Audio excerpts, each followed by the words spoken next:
Luiz Gama nasceu em Salvador, na Bahia, em 1830. Filho de um rico português e de Luísa Marinho, uma negra livre da nação Nagô, heroína da Revolta dos Malês. Essa revolta foi uma grande manifestação revolucionária de negros escravizados que queriam derrubar a monarquia e o sistema escravocrata da elite da aristocracia conservadora e o fim do controle católico na região, uma vez que os malês eram de maioria muçulmanas. Um ano depois do nascimento de Luiz Gama, Dom Pedro I assume com a Inglaterra o compromisso de abolir o tráfico de escravos, porém ele abdica a coroa brasileira sem cumprir essa promessa.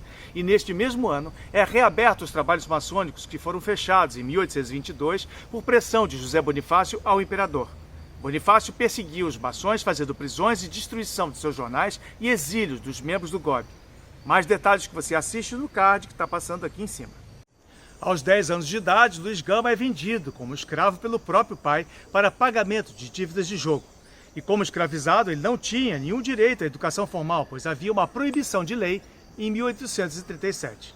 Aos 17 anos de idade, aprendeu a ler e escrever com um aluno de direito que se hospedava na casa do comerciante que o escravizava. Trabalhou como escravizado até os 18 anos de idade, quando conseguiu juntar provas suficientes para argumentar diante da justiça da ilegalidade de sua escravidão. E teve êxito, voltando a ser um homem livre. Trabalhou como ajudante de escrivão, copiando e arquivando documentos.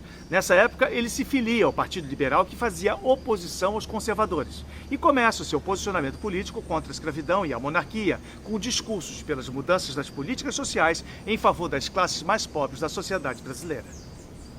Luiz Gama passa a trabalhar no gabinete do conselheiro Furtado Mendonça, o qual exercia magistério na Faculdade de Direito de São Paulo, facilitando assim o seu contato com a vasta biblioteca do conselheiro, de onde, por certo, Luiz Gama adquiriu imensa cultura jurídica que o projetou como um dos mais brilhantes advogados do seu tempo, sendo imbatível em suas teses e defesas jurídicas. Destaca-se também pela atuação como jornalista e poeta, quando em 1858 publica seu primeiro livro, As Primeiras Trovas Burlescas, e funda o Diabo Coxo, o primeiro jornal ilustrado em São Paulo. Passa a escrever nos jornais humorísticos O Cabrião, Polichinelo e o Ipiranga. Embora não tenha conseguido se formar em direito, ele conseguiu uma autorização para atuar nos tribunais como advogado em defesa dos escravizados, que lutavam pela liberdade, tornando-se com isso um advogado provisionado. Ou seja, mesmo sem possuir um diploma de bacharel de direito, ele poderia advogar.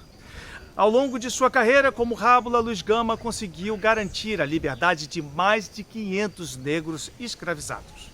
E um dos principais argumentos usados por ele era respaldado numa lei de 1831 feita por Dom Pedro I, que havia proibido o tráfico negreiro no país. A lei tornou-se língua morta, pois nunca foi respeitada, mas na justiça, Luiz Gama conseguia provar de que a escravização destas pessoas após a lei era ilegal.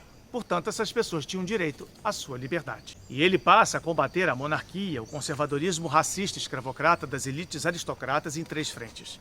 Como respeitado advogado que era, como jornalista e os seus irmãos da loja maçônica América, inteiramente comprometidos com a abolição da escravidão. Neste local em São Paulo é onde se reuniam os abolicionistas da loja maçônica América. À esquerda, no detalhe, onde se lê o Hotel Itália, é onde se encontra hoje o edifício Martinelli. Quanto à sua vida maçônica, destacamos que no dia 1º de agosto de 1870, ele foi iniciado na Ordem Maçônica, sendo também um dos fundadores da Loja América, cujos membros eram todos abolicionistas.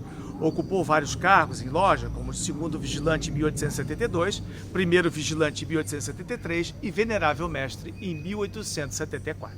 Em sua casa dispunha sempre de uma caixa de moedas que dava aos negros em dificuldades que vinham procurá-lo.